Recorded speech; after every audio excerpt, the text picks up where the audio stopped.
Olá amigos, vocês estão bem? Hoje vamos corrigir aqui questões de direito penal e processo penal do concurso de oficial de justiça.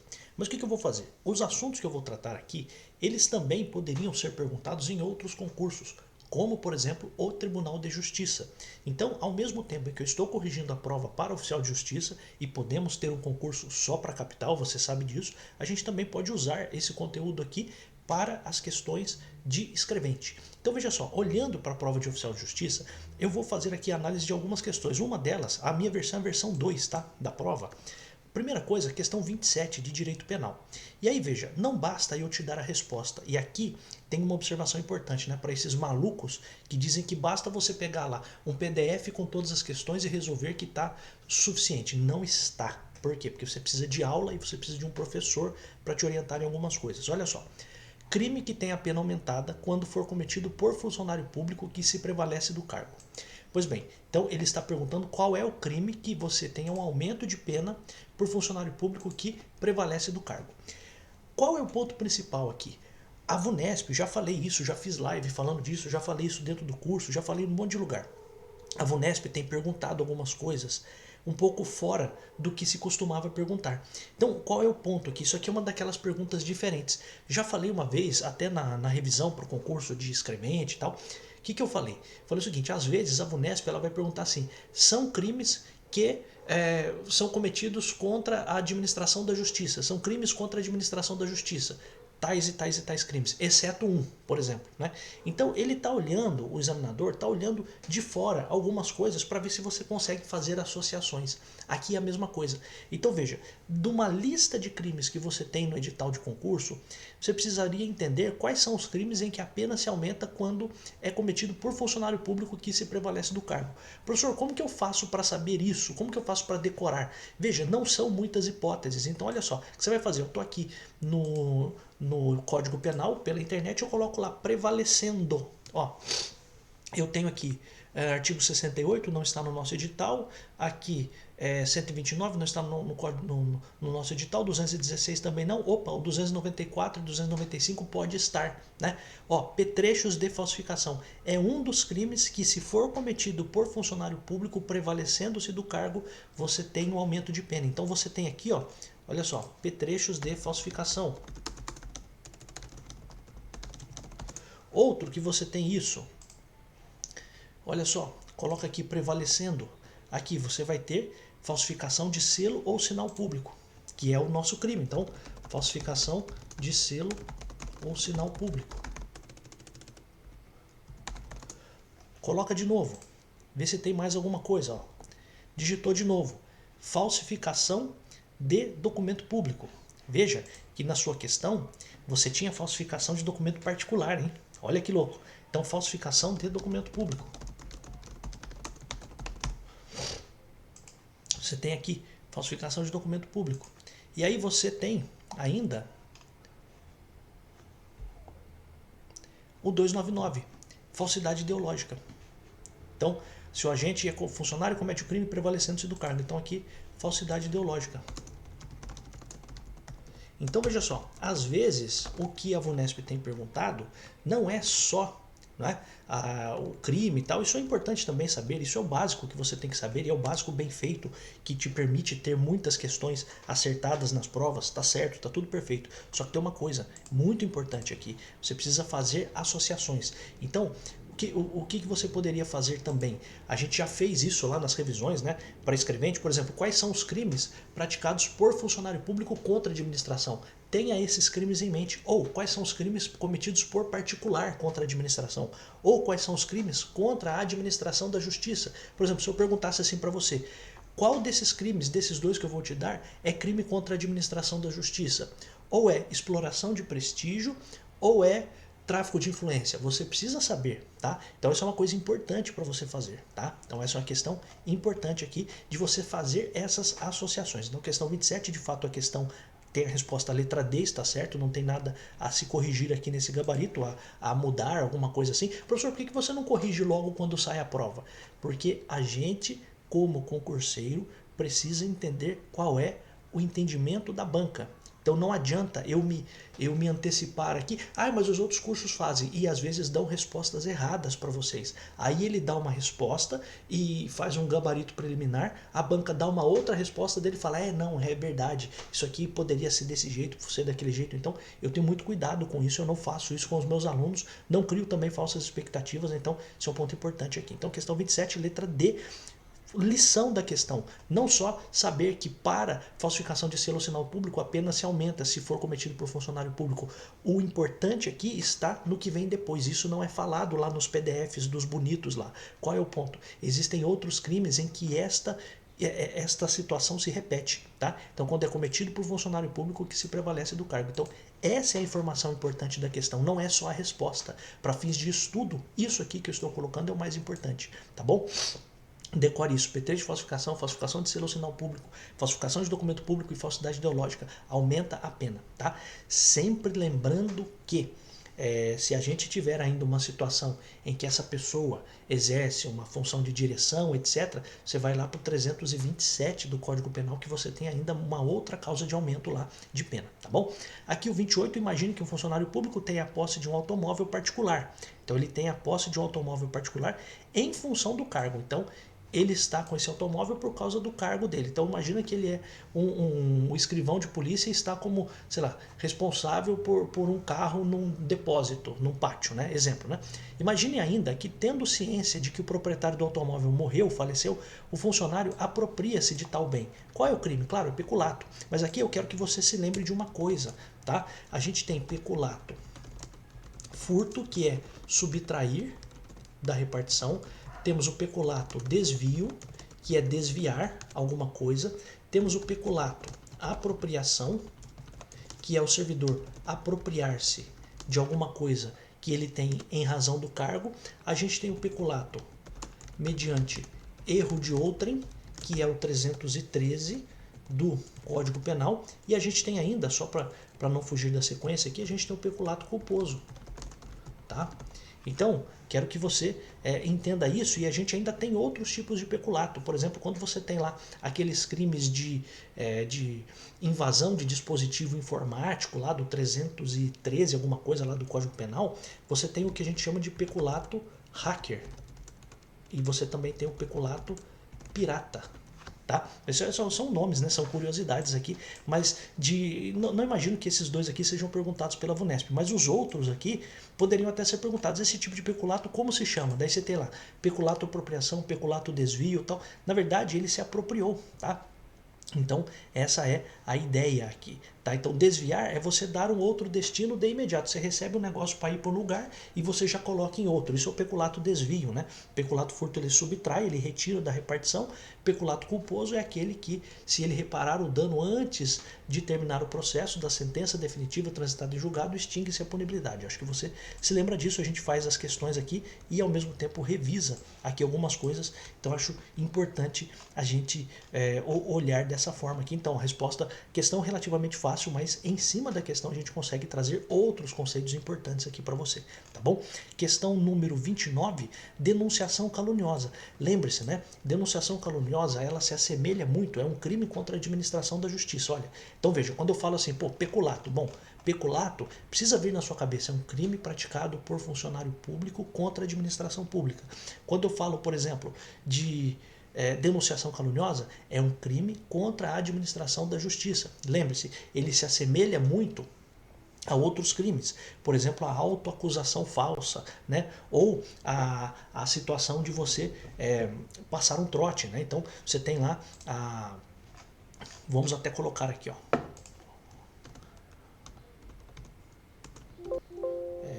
acusação falsa, ó, a gente tem aqui, ó, denunciação caluniosa, a gente tem comunicação falsa de crime, que é o trote, e temos a autoacusação falsa. No nosso caso aqui, a denunciação caluniosa, lembre-se, é você dar causa. Denunciação caluniosa. Meu Deus, né? Então, é uma coisa boba, mas ó, presta atenção. Denunciação caluniosa. DC. O que você vai fazer aqui? DC. Ó, DC. Dar causa. Meu Deus, né? Como que a pessoa não percebe isso, né? Mas, professor, ninguém me falou, então, mas cabe também ao aluno, por vezes, buscar formas de entender isso, né? De decorar isso. Então, denunciação caluniosa é dar causa à instauração de processo administrativo, disciplinar, etc. Poderia ser a instauração de inquérito civil, instauração de apuração para improbidade administrativa, instauração de inquérito policial, tal, tudo certo, tudo beleza. Então, qual é o ponto aqui? O crime é denunciação caluniosa. Pontos importantes: denunciação caluniosa é um crime contra a administração da justiça e ele consiste em você ir até um lugar e de fato ser atendido lá e iniciar alguma coisa lá. Então não é ligar, né? Quando você liga para a ambulância, para a polícia, você está passando um trote. Isso é a comunicação falsa de crime. Aqui não. Denunciação caluniosa, DC. Sempre você vai encontrar essa expressão, dar causa. A pessoa está dando causa a alguma coisa, isso é o mais fácil para você decorar. Então, acusar-se perante a autoridade de crime inexistente é autoacusação falsa. Aqui, caluniar alguém. Às vezes você pode pensar, né? Denunciação caluniosa é caluniar. Não. A calúnia eu falo sobre a própria pessoa para o público em geral, né? A denunciação caluniosa eu vou numa autoridade falar sobre o que a pessoa está fazendo. Então, por isso, né? Então, porque eu estou dando causa à instauração. Então, quando eu calunio alguém, a pessoa que está recebendo a minha mensagem de calúnia não vai começar alguma coisa contra mim. Ele vai ficar chocado, vai fofocar isso para algum lugar e tal. Mas qual é o ponto? Não confunda, tá? Então, aqui denunciação caluniosa, dar causa à instauração. Caluniar, eu calunio a pessoa, né? Faço a calúnia da pessoa. Então, e quem vai ouvir a minha calúnia não tem o poder de instaurar um procedimento contra mim. Já na denunciação caluniosa, eu estou indo até um lugar falando mal dessa pessoa, dizendo que ela cometeu um crime ou cometeu alguma coisa errada, mas esta pessoa que vai me ouvir pode instaurar alguma coisa contra aquela pessoa que está sendo injustamente acusada de alguma coisa. Então isso é a denunciação caluniosa. Por isso que não basta fazer a questão, você precisa de um professor. Estou insistindo com você nisso, tá? E qual é o professor? O professor bom. Quem é o professor bom?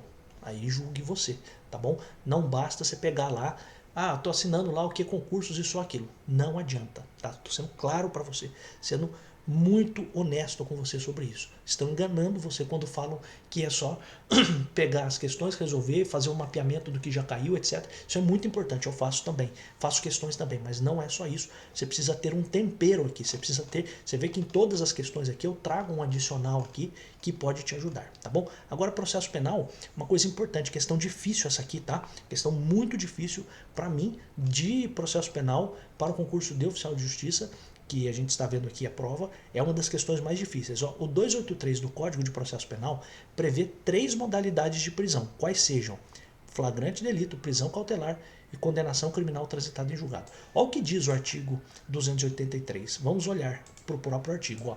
Ninguém poderá ser preso senão em flagrante delito. Opa, então aqui é a primeira prisão, flagrante. Primeira prisão. Ou por ordem escrita e fundamentada de autoridade judiciária competente em decorrência de prisão cautelar. Então aqui é a segunda forma de prisão. Ou em virtude de condenação criminal transitada em julgado, é a terceira prisão. Informação importante aqui. Qual é a informação importante? Tanto a prisão preventiva como a prisão temporária são modalidades de prisão cautelar. Então a prisão cautelar é um gênero. Dentro do gênero prisão cautelar, eu tenho prisão cautelar. Quais são as prisões cautelares? A prisão preventiva e a prisão temporária. Preciso saber agora a diferença para o concurso, por exemplo, de escrevente. Não cai, né, o conceito ou a lei específica de prisão temporária, a não ser que o edital mude, mas em geral não cai. Para outros concursos até cai, né? Agora, qual é o ponto importante aqui? Tanto a prisão preventiva como a prisão temporária são modalidades de prisão cautelar. Isso inclusive falamos em aula, tá? Então aqui prisão em flagrante é uma prisão, prisão cautelar é outra e prisão por conta de condenação criminal transitada em julgado, tá bom? Então por isso que está errado aqui, tá? Por exemplo, por que está errada a letra E? A letra E está errada porque não fala da prisão por condenação, né? Então não trata disso, então está errado. Aqui, prisão por dívida de alimentos não é prisão criminal, então inclusive é uma prisão civil, não tem nada a ver com processo penal, tá? Prisão processual, prisão cautelar e prisão definitiva. Veja, prisão processual e prisão cautelar são o mesmo tipo, você poderia chamar isso aqui também de prisão processual, tá? prisão cautelar ou prisão processual. É o mesmo nome, a mesma coisa, tá? Então também está errado. Aqui, letra A, flagrante delito, ok, prisão provisória, não é prisão provisória, é prisão, você chama de prisão cautelar, e aí você pode ter a preventiva ou a temporária, tá? Você tem a liberdade provisória, tá? Você tem a prisão preventiva e tem a liberdade provisória. Então, o nome aqui estaria meio errado, né? E dívida de alimentos de novo, dívida de alimentos não é criminal, é civil. Então, tá errado por isso também, tá bom? Então tá tudo errado, de fato, a única certa é a letra B, tá bom? Questão 36, importantíssimo, hein? Pessoa foi citada com hora certa. Estamos falando de processo penal, hein? Processo penal. Se a pessoa foi citada com hora certa, se ele não comparecer, qual é a consequência? Essa é a pergunta. Então, fulano de tal foi citado com hora certa. Professor, quando que a pessoa é citada com hora certa? Quando existe uma suspeita de que ela está se ocultando para receber a citação. O oficial de justiça vai até lá, avisa alguém da família ou algum vizinho, dizendo o seguinte: amanhã eu vou voltar aqui em tal horário e vou fazer a citação, esteja ele aqui ou não. E se ele não estiver lá, vai ser feita a citação, vai ser feita a comunicação ou para um vizinho ou para alguém da família, e depois, quero que você se lembre disso, depois, inclusive, o cartório ainda manda para essa pessoa uma carta avisando que num determinado dia o oficial de justiça foi até lá e fez para ele a citação por hora certa. Coisas importantes: citação por hora certa acontece quando existe suspeita de ocultação. Então, eu imagino que aquela pessoa está ali, mas ele não está aparecendo. Diferente da citação por edital. A citação por edital eu faço quando a pessoa está num local incerto ou não sabido, ou incerto e não sabido. Qual é a diferença? Então vamos colocar a semelhança em primeiro lugar. Tanto a citação por hora certa como a citação por edital são formas do que a gente chama de citação ficta. Então, citação por hora certa e citação por edital são formas de citação fictas ou fictícias, porque a pessoa não assinou nada, certo? Então ela não assinou nada, ela não assinou a citação, né? Então essa é a coisa importante. Só que tem uma diferença, só que aí há uma diferença. Para a citação por hora certa, se o réu não comparecer, o juiz nomeia um defensor dativo, um advogado dativo, um defensor dativo. Para a citação por edital, se o réu não comparecer, aplica-se o artigo 366, com a suspensão do processo e do prazo prescricional, tá? Então são coisas diferentes. Então primeiro vimos o que tem de comum. Tanto a por hora certa como a por edital são formas de citação ficta. A citação por hora certa, quando existe suspeita de ocultação do réu. Então ele está se escondendo, se ocultando. A citação por edital, quando eu não sei onde ele está. Então, lugar incerto e ou não sabido, tá? As duas são formas de citação, são citações fictas. E qual é a diferença? A diferença é a consequência. Por quê? Para a citação por hora certa, se o réu não comparecer, o que o juiz vai fazer? Vai nomear um defensor dativo, como diz aqui a questão. Se for uma citação por edital, se ele não comparecer, aí eu vou aplicar o 366 do CPP com a suspensão do processo e do prazo prescricional. Claro, se ele não comparecer e nem constituir advogado, tá? Então, aqui, suspenso o processo e prazo prescricional não é por hora certa, é por edital. Curador não é o caso, porque o curador, a gente está falando de processo civil, tá? Não é o caso aqui. Edital de citação não, porque o edital é quando eu não sei onde a pessoa está e na hora certa eu sei que ele está ali, mas estou desconfiando de que ele está se ocultando, e vai ser decretada prisão preventiva? Não, também, porque isso não é o suficiente para decretar prisão preventiva, tá bom? Então, 36 letra B de fato. Tá? E a 37, nos termos do 406 do CPP, o prazo de 10 dias para o acusado apresentar resposta à acusação ao lado de outra possibilidade, conta-se então. Que outra possibilidade é essa? Por exemplo, alegar tudo que interessa à defesa. Está lá no Código de Processo Penal essa menção, né? Qual é o ponto aqui? A partir de quando que eu conto esse prazo? E aqui tem uma diferença. E aqui é um ponto importante, né? Por quê? No processo civil, o prazo para a defesa conta-se da juntada do último mandado de citação ou da última carta com aviso de recebimento. Então você tem lá vários réus. A partir do momento em que eu juntar todos eles, e demora para isso acontecer, é a partir dali que começa a contar o meu prazo, sempre lembrando que lá no processo civil ainda você tem aquela hipótese de começar a contar o prazo a partir do momento em que não houve o acordo celebrado na audiência de tentativa de conciliação. Então, esse é um ponto importante. Então, conta-se da data da juntada do último mandado da citação ou da última carta com aviso de recebimento, ou se não houve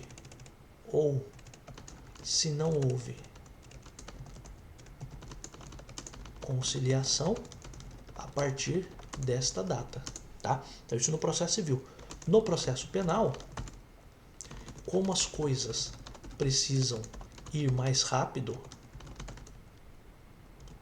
o prazo começa a contar do dia em que a pessoa recebeu o mandado. Por quê? É uma questão de lógica. Acabei de falar para você que no processo civil demora. Mas veja, no processo civil ninguém vai ser preso. Já no processo penal, pode ser que alguém possa ser preso ou, pior ainda, a pessoa já pode estar presa. Então eu vou contar o prazo de 10 dias para a resposta à acusação a partir de quando? Tem lógica o que eu estou falando. A partir do dia em que o mandado foi cumprido. Então eu não preciso esperar juntar no processo para daí apresentar a minha resposta à acusação, a minha defesa. No processo penal existe essa diferença. De novo, as pessoas não explicam isso para vocês, né? Então, aqui um ponto importante. Qual é o grande ponto aqui, né? Eu sempre falo que a letra A é a mais errada, né? Claro que as questões se alternam, mas aqui isso coincide, né? Porque o cara acha que sempre a citação precisa ser juntada nos autos para daí sim começar a correr o prazo. E daí a letra A está dizendo isso. Só que isso aqui serve para o processo civil, não serve para o processo penal. No processo penal é a partir daquele dia, tá bom? Isso é o 37. E agora a gente vai para a última questão, 38. Fácil a questão, mas um ponto importante aqui. É de menor potencial ofensivo a seguinte hipotética infração penal. Então veja só. Uma questão importante aqui é a seguinte. Juizados especiais, né? Então, na Lei 9.099, a gente está falando do GCRIM, Juizados Especiais Criminais. Pois bem, neste caso, segundo a Lei dos Juizados, quais são os crimes de menor potencial ofensivo? São os crimes que têm pena de até 2 anos. Então, aqui você está falando, você tem aqui uma hipótese de crimes, né? Então, você tem um crime doloso X com uma pena de 6 meses a 3 anos. Então, nesse crime X, como a pena máxima, eu sempre vou olhar a pena máxima, ó. A pena máxima é superior a 2 anos, não é aplicável o GCRIM, os Juizados Especiais Criminais. Então, todos que forem superiores a 2 anos, até por uma questão de lógica aqui, ó, você já exclui, né? Tá? Então, a pena mínima, tanto faz, mas o que a gente está vendo é a pena máxima. Então, para olhar a competência do GCRIM, dos Juizados Especiais Criminais, eu olho a pena máxima. Professor, mas não tem alguma coisa que é a pena mínima? Então, tem duas coisas, ó, e aqui eu quero chamar sua atenção, tá? Ó, atenção. Para verificar a competência do GCRIM, eu olho para a pena máxima. Só que daí, pontos importantes. Para verificar o cabimento da proposta de suspensão condicional do processo, que está lá no artigo 89 da Lei 9.099, eu olho a pena mínima. Olha que coisa. Então, a pena mínima tem que ser de um determinado jeito. Ó. Vamos até olhar aqui, Lei 9.099.